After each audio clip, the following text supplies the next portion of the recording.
সরকার আছে এখন এখন জনগণের সরকার এবং একটি সুষ্ঠু নিরপেক্ষ গ্রহণযোগ্য বিশ্ব স্বীকৃত নির্বাচনের মধ্য দিয়ে গণতান্ত্রিক রাজনৈতিক সরকার প্রতিষ্ঠিত হয়েছে। সুতরাং আগের সাথে তুলনা করলে চলবে না।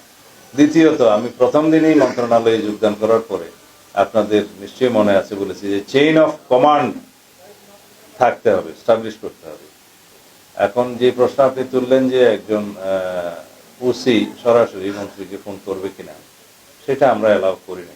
তবে মন্ত্রী যদি প্রয়োজন মনে করে যে কোনো লেভেলে যোগাযোগ করার, সেটা করবে, কিন্তু চেইন অফ কমান্ড ব্রেক করে যেন নিম্নপদস্থ কর্মকর্তারা তার উপরস্থ কর্মকর্তাদের ডিঙ্গিয়ে সরাসরি তার উপরস্থ কর্মকর্তাকে যোগাযোগ না করে দিয়ে, এটা বলা হয় চেইন অফ কমান্ড যেন ব্রেক না করে, সেই সিস্টেমটা আমরা চালু করেছি। ইতিমধ্যে সেটা প্রতিষ্ঠিত হয়েছে। এই মেসেজ আমাদের ডিপার্টমেন্টের সবার কাছে গিয়েছে।